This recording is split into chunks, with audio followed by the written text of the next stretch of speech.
नमस्कार, मैं हूं संजीव त्रिवेदी और मेरे साथ सुकेश रंजन। भारत में जितने भी समाजवादी आंदोलन रहे हैं खासे सफल रहे, लेकिन एक आरोप हमेशा लगता रहा कि वर्ग संघर्ष की जो अवधारणा है उसमें वर्ग को जाति विशेष के साथ आइडेंटिफाई कर लिया गया और फिर नतीजा ये हुआ कि अगड़े पिछड़ों की लड़ाई के जरिए राजनीति को समझने और समझाने की कोशिशें हुई और बिहार और उत्तर प्रदेश जिसे हिंदी पट्टी या काउ बेल्ट कहा जाता है वहाँ तो ज़बरदस्त तरीके से हुई। इसीलिए गाहे बगाहे जब हम चुनाव की बात करते हैं तो ये अगड़े पिछड़े या जातीय समीकरणों की बात तो हो ही जाती है। अब बिहार में चुनाव है तो वहाँ तो निश्चित हो जाती है।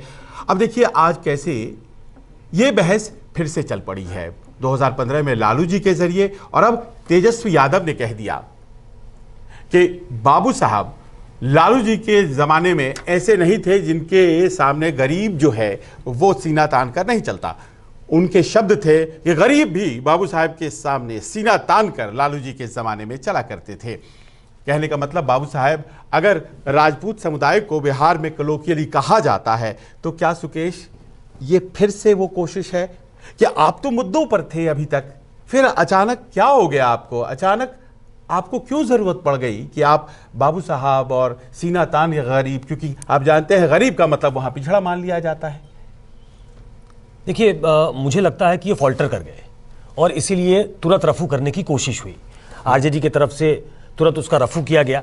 ये कहा गया कि नहीं, वो अफसरों के लिए कह रहे थे। हम सब जानते हैं, हमने उनको बोलते सुना है कि वो क्या कहना चाहते थे।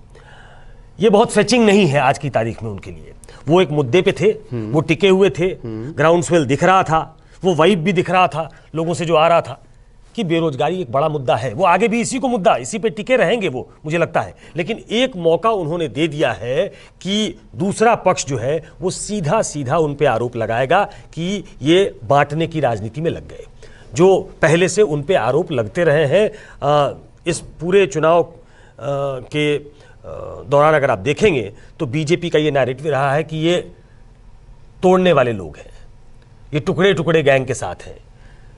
चूंकि लेफ्ट भी इस बार साथ है इसलिए एक और कन्वीनियंट तरीका बीजेपी जेडीयू गठबंधन को मिल गया है। तो ये मौका, और याद करिए संजीव, और इसको याद कराया जा रहा है, याद कराया जाएगा अभी बीते बचे हुए चुनाव के काल में, कि जब गरीब सवर्णों को केंद्र सरकार आरक्षण दे रही थी, मोदी की सरकार, तो आरजेडी ने इसका विरोध किया था संसद में। आपको याद होगा कि रघुवंश प्रसाद सिंह बहुत नाराज थे। वो कह रहे थे कि इसको रिविजिट करने की जरूरत है, इस विरोध से हमारा विरोध यहां बढ़ेगा, संघर्ष बढ़ेगा और कंसोलिडेट होंगे अगले हमारे खिलाफ। ये करने की जरूरत नहीं थी। देखिए ये पॉलिटिकली फेचिंग था उनके लिए 2015 में, जब नीतीश और लालू दोनों मिल गए थे। तब एक नारा फिर से चला, पुराना वाला नारा जो कोलोकियली कहा जाता है वहाँ कि वोट छोड़ के तराज भी छोड़ के। मतलब अगर पिछड़ों का वोट अगड़ों से इतना ज़्यादा है, अगड़े वहाँ 16-17% हैं, बाकी जो है वो पिछड़ों के कैटेगरी में आते हैं, वो दलित हैं, महादलित हैं, जो भी हैं वो पिछड़े की श्रेणी में आते हैं। तो वो वोट बैंक जब मिला था जेडीयू और आरजेडी का था, उनके लिए बड़ा कन्वीनियंट था कि ये लड़ाई अगड़ा बनाम पिछड़ा कर दो। इस बार ये करने की अगर जानबूझकर चेष्टा हुई है, जो कि हुई नहीं है, इसीलिए मैं कह रहा हूं कि रफू किया गया। मैं ये नहीं कहता हूं कि क्लैरिफिकेशन आया है, मैं कहता हूं रफू किया गया, रफू करने की कोशिश की गई है। लेकिन एक मौका उन्होंने अपने विपक्षी को दे दिया है कि वो उन पे सीधा हमला करेगा कि देखिए अभी राज आया नहीं है, बांटने की प्रक्रिया शुरू हो गई। ये कंसोलिडेट नहीं करेगा। कोशिश बहुत हुई है संजीव, कोशिश बहुत हुई है। मैं बार बार जितने दिन से अपन चर्चा कर रहे हैं उसमें मैं लगातार ये कहने की कोशिश कर रहा हूं कि तेजस्वी ने अपना दायरा बढ़ाने की कोशिश की है। वो इस MY कॉम्बिनेशन जो है वो सैचुरेट कर गया है, वो आगे ले जाना चाहते हैं। वो लालू यादव की राजनीति, उनकी विरासत को तो उन्होंने ले लिया है, लेकिन उनको मालूम है कि इसको आगे ले जाने की ज़रूरत है। ये MY कॉम्बिनेशन उनको विनिंग कॉम्बिनेशन नहीं है, वो उनको जिता नहीं सकता है। ये 2010 में वो देख चुके हैं। वो उस दिशा में आगे बढ़े थे, लेकिन ये मुझे लगता है कि वो फॉल्टर कर गए हैं, जिस पे उनको घेरा जाएगा, घेरा जा रहा है। देखिए अगर हम बिहार की बात करें तो समाजवादी आंदोलन लगातार बिहार में 1960 के दशक से ही प्रवेश कर गया था और कर्पूरी ठाकुर और उसके पहले भोला पासवान शास्त्री और इस तरह के जितने भी मुख्यमंत्री उस समाज से आए जो वंचित कहलाता था या पिछड़ा कहलाता था, तो ये उसी समाजवादी आंदोलन का प्रतीक थे, उसी का प्रतिफल थे। संयुक्त सोशलिस्ट पार्टी जिसमें किनारा दिया जाता था पिछड़ा पावे 100 में 60, अब ये कहीं ना कहीं उस आधार को और सृजित करने की कोशिश तो नहीं है, क्योंकि पिछले 2015 के चुनाव में लालू प्रसाद यादव ने, आपको याद होगा सुकेश, मोहन भागवत के एक बयान को पकड़ लिया, आरक्षण से जुड़ा हुआ बयान, और उस पर चुनाव हो गया। पर उस वक्त कॉम्बिनेशन जेडीयू और आरजेडी का था।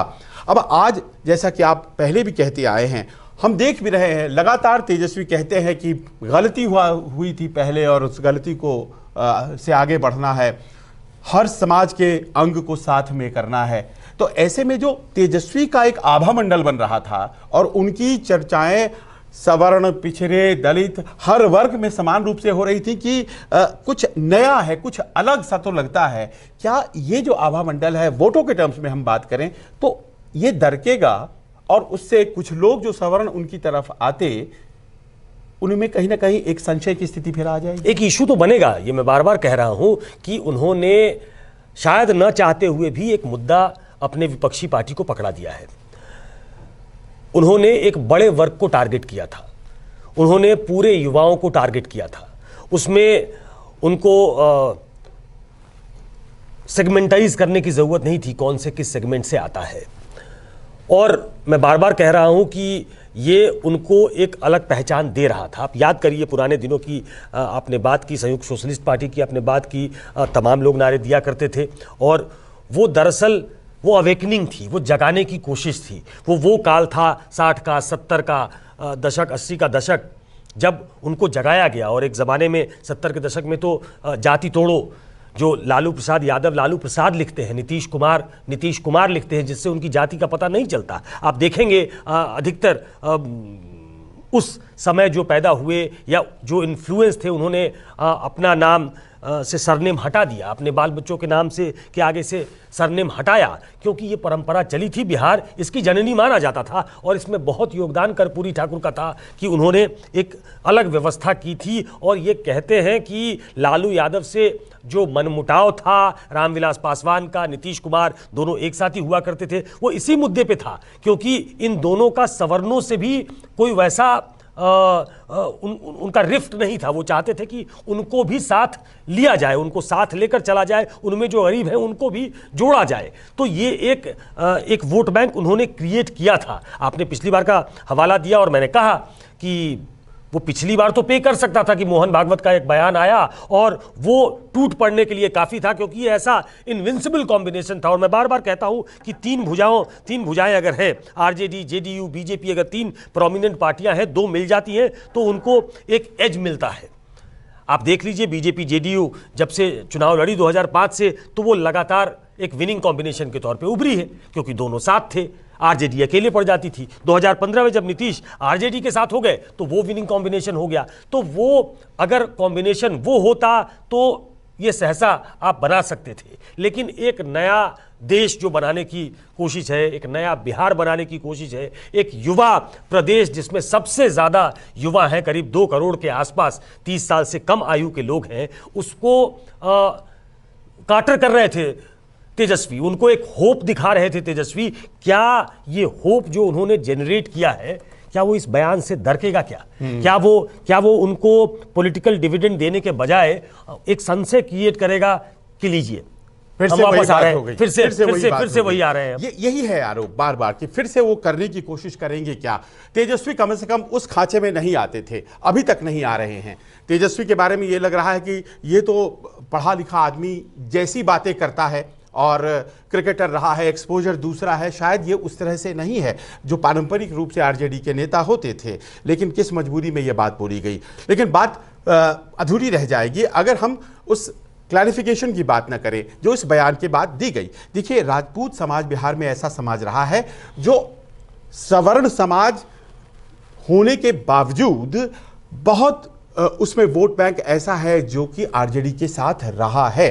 पारंपरिक रूप से उसमें सपोर्टर्स आरजेडी को मिले हैं और बहुत से नेता उनके साथ रहे हैं जो कि पारंपरिक रूप से आरजेडी के बहुत बड़े वोटर रहे, उसके प्रमुख नेता रहे। तो उनके बारे में ये बात कहा जाना, एक तो ये समझ नहीं आती है और शायद इसी बात को समझा गया, और समझा गया कुछ यूं कि लगा कि जैसे कुछ गलती सी हो गई तो सामने डिफेंड करने के लिए मनोज झा आए। और मनोज झा ने कहा कि देखिए, ये ऐसी बात उन्होंने कतई नहीं कही थी। उन्होंने ये दरअसल ब्यूरोक्रेसी के बारे में बताया, नौकरशाही के बारे में कहा। बाबू तो नौकरशाही होता है। और उन्होंने कहा कि दरअसल वो कहना चाह रहे थे कि नौकरशाहों के खिलाफ भी छाती तान कर चला करते थे गरीब उस वक़्त। और नौकरशाही जो है वो सुकेश हावी है नीतीश के ज़माने में बहुत ज़्यादा। 4 नौकरशाह और 4 नेता और 4 पत्रकार यही चलाते हैं नीतीश को, उन्होंने कहा। और इसीलिए तेजस्वी ने उन नौकरशाहों के लिए कहा था, दरअसल बाबू साहब वो राजपूतों के लिए नहीं कहा था। आपको लगता है एक आइस कट करेगा ये इस तरह का? नहीं, मुझे लगता नहीं है। हो सकता है उनकी तमाम बातें ठीक हो, 4 ब्यूरोक्रेट्स चलाते हो, 4 पत्रकार चलाते हो, 4 नेता चलाते हो, वही कोटरी हो, वही चलाती हो, मैं ये मानने को तैयार हूं। लेकिन क्या सहज भाव में ये स्वीकार्य होगा लोगों को? उनको बोलते सुना है। ये मीडिया का ज़माना है, कोई बयान छुपता नहीं है। जो जिस तरीके से ये बात कही गई उसमें आपने जो कहा कि एक ज़माने में राजपूत वर्ग जो मोटे तौर पे कहा जाता है कि उनके बारे में ही बाबू साहब की करके संबोधित किया जाता है। आपने ठीक कहा, एक ज़माने में आरजेडी को वो स्वीकार्य थे। मतलब इसको ऐसे कहें कि उनको आरजेडी स्वीकार्य थी। 4 सांसद जीते 2009 में, उमाशंकर सिंह, जगदानंद सिंह, रघुवंश प्रसाद सिंह, चौथे थे लालू प्रसाद यादव। 4 में से 3 राजपूत समाज से आते थे। तो ये बात सही है। लेकिन जब तेजस्वी ये कह रहे थे तो वो उस अवेकनिंग की बात कर रहे थे, वो उस मूवमेंट की बात कर रहे थे, वो वॉइस को वॉइसलेस देने की जो एक सामाजिक एक चेतना लालू यादव ने जगाई, जिसको लेकर बार बार वो कहते हैं कि जिसको जंगल राज ये कहते हैं। जब समाज के आखिरी पायदान पे खड़ा कोई व्यक्ति बोलने लगा तो इन्हें जंगल राज लगा। दरअसल उनके कहने का मतलब वो था, मैंने उनको बोलते हुए सुना है, उससे वो ब्यूरोक्रेसी वाली फील नहीं आती है। वो दरअसल ये कहना चाहते थे कि उनको आवाज दी कोई पिछड़ा व्यक्ति। दृष्टांत अगर देना ही है तो फिर राजपूत समाज को क्यों? आप खुद कह रहे हैं उसका एक बड़ा वर्ग है राजपूतों के अंदर जो आरजेडी के साथ है। हो सकता है कि उसमें बहुत से लोग आरजेडी के साथ नहीं हो, लेकिन बड़ा वर्ग है जो आरजेडी के साथ कुछ है। लोग तो अगर उदाहरण ही देना है तो अपने साथियों को क्यों हम दुखी करेंगे? नहीं, कुछ लोग ये समझेंगे कि ये राजपूतों को की तरफ ये फेंका गया, कहा गया। कुछ लोग ये समझेंगे कि जो अगड़े हैं, दरअसल ये तमाम ऐसी जातियां, और आपको हमको मालूम है जो बिहार के इससे निकल के आए हैं, कि पहले ये स्थिति थी कि जो पिछड़े थे समाज में, जो दबंग जाति के लोग माने जाते थे, उनके सामने उनकी बैठने की हैसियत नहीं थी, वो चेतना नहीं थी, वो उनके अंदर मुझे याद आया, आप कह रहे थे, मैंने पहले भी कहा है कि कैसे ये पूरा मूवमेंट शुरू होता है 60 और 70 के दशक से। कि मैंने कई बार रामविलास पासवान से सुना था कि ऊंची जाति की क्या पहचान, गिटपिट बोले करे न काम, और छोटी जाति की क्या पहचान, काम करे और सहे अपमान। तो ये दरअसल स्थिति थी कि काम वही करते थे, सारे समाज के काम वही आते थे, लेकिन वो ऐसे तबके के तौर पे आइडेंटिफाइड थे कि जो अगड़े के सामने बोलने की हैसियत जिनकी नहीं थी। वो जरूरी नहीं है कि वो सामने जो अगड़ा है वो ठाकुरी हो, वो राजपूत समाज से ही आता हो। वो जो फॉरवर्ड कास्ट इन जनरल कहते हैं, जो जहां दबंग था, उसके लिए ये उसकी तरफ ये इशारा हो सकता है। कुछ लोग इसको इस दृष्टि में समझेंगे, कुछ लोग इसको पूरे फॉरवर्ड क्लास का अपमान मानेंगे। और मैं कह रहा हूं कि अगर ये उनका कहने का निहितार्थ न भी था, उनको बेनिफिट ऑफ डाउट अगर दे भी दे, तब भी एक कंफ्यूजन पैदा हुआ। अगर ये कंफ्यूजन पैदा नहीं होता तो बहुत सारी चीजों पे वो ऑफेंसिव थे, नौकरियों के मामले पे वो ऑफेंसिव थे, बीजेपी को हमने अपनी चर्चा में कई बार जिक्र किया है संजीव, आपने और हमने, कि उनको बीजेपी को अपने टर्फ पे लाने में कामयाब हो गए। वो उनको नौकरियों की बात करनी पड़ी। वो 4 लाख हम सरकारी नौकरियों की बात कर रहे हैं, कह रहे हैं 15 लाख तो नौकरियां हम रोजगार सृजित करेंगे, लेकिन 4 लाख नौकरी हम भी देंगे। तो वो तेजस्वी की सक्सेस स्टोरी थी कि उन्होंने फोर्स कर दिया, उन्होंने नीतीश कुमार को फोर्स कर दिया कि वो कहें कि अरे पैसे आसमान से आएंगे क्या। ये जो कंफ्यूजन की स्थिति बन गई है, इससे पता नहीं कितना नुकसान होगा या कितना लाभ होगा, लेकिन ये जरूर है कि हमने अपनी बातचीत में आज तक जाति और उसके जरिए वोट और उसके जरिए डिवीजन की इतनी बात नहीं की थी। हमने मुद्दों पर बहुत बात की थी और हमने ये भी बात की थी कि किस तरह से तेजस्वी यादव ने मुद्दों की राजनीति कर और नौकरी को पकड़ा था, उससे सामने वाले उनके प्रतिद्वंदी विचलित हो गए थे और वो विचलन जो है उन्हें नौकरी पर नए नए प्रोमिसेस देने के लिए मजबूर कर रहा था। अब इस आज के बयान और उसकी सफाई के बाद क्या माने कि वो कन्फ्यूजन दूर हो जाएगा, या फिर माने कि यहाँ से जिनको संदेश मिलना था उनको संदेश मिल गया है और ये लाभ और हानि राजनीतिक दलों के लिए अपने तरीके से होगा जब यहाँ से बहस जाति वाली चल पड़ेगी। आज बस इतना ही, हमें दीजिए इजाजत, लेकिन अपना सहयोग समर्थन हमारे साथ लगातार बनाए रखिए। नमस्कार, मैं हूं मानक गुप्ता। अगर आपको हमारा ये वीडियो पसंद आया हो तो इसे लाइक और शेयर जरूर करें, और हां, हमें सब्सक्राइब और फॉलो करना ना भूलें ताकि आप देश और दुनिया की कोई खबर मिस ना करें। तो जुड़े रहिए हमारे साथ और देखते रहिए न्यूज़ 24।